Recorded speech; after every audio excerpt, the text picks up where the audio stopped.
Hello cả nhà, rất vui được gặp lại cả nhà ha. Thì hôm nay Yến sẽ chỉ cho mình cách làm một cái bình hoa như thế này để bàn phòng khách ha. Để trong những dịp như là tiệc cưới của mình, hoặc là đám hỏi, hoặc là sinh nhật, mình cũng có thể làm bàn này ha. Rồi thì nguyên liệu của Yến là, thứ nhất là Yến cần một nhánh gọi là hoa cẩm tú cầu nè, rồi hoa BB trắng nè, hoa hồng gọi là hồng này là hồng màu hồng trứng nha, 2 nhánh lan thái nè, cúc calimero, cái này gọi là mimi trắng ha, rồi và cái này gọi là cát tường, và 2 nhánh gọi là dương sĩ Pháp và cỏ đuôi chồn. Ok, thì cách làm cái bình này như thế nào hen? Rồi mời cả nhà theo dõi clip sau đây.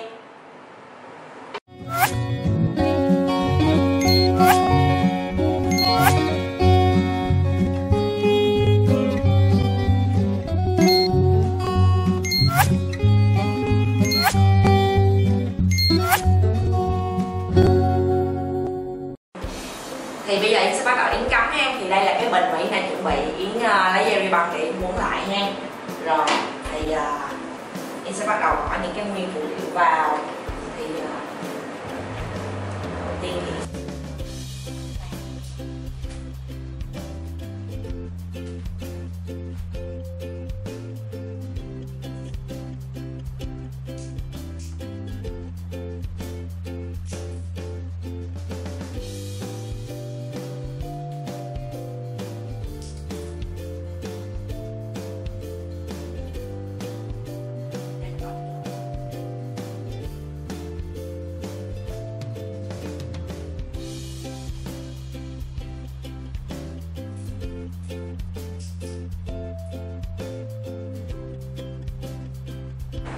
còn đây là màu gọi là hoa hồng màu vàng trứng ha.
Rồi, Yến đang khá là ưng ý với lại cái bình hoa này nha.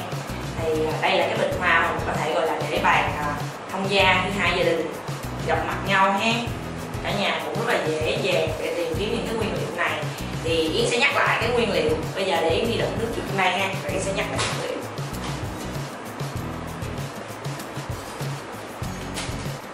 Ok, Yến đã đổ nước vào rồi ha.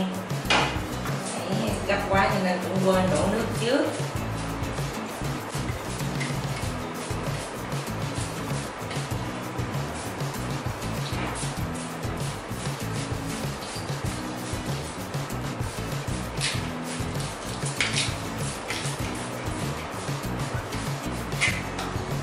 Rồi, Yến đã hoàn tất xong cái bình hoa để bàn ông gia hen. Đó, với cái nơ màu xanh rất là dễ thương xinh xắn. Rồi thì chúc cả nhà sẽ thành công với bình hoa này. Quên, Yến sẽ nhắc lại nguyên liệu ha. Nguyên liệu này là Yến sẽ sử dụng là hoa hồng màu vàng trứng nha, rồi 2 nhánh hoa lan thái vàng, hoa cát tường màu trắng hồng, hoa đệm thì Yến sử dụng gọi là hoa BB trắng nha, mi trắng.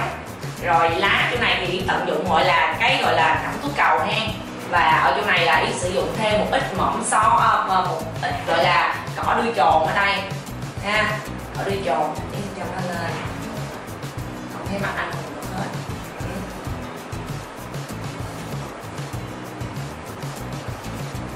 Cỏ đuôi trồn là dương sĩ Pháp ha.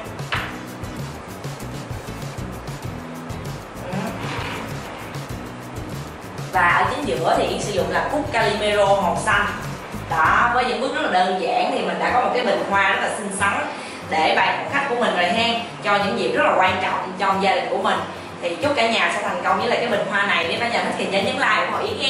Hẹn gặp lại cả nhà trong những clip tiếp theo.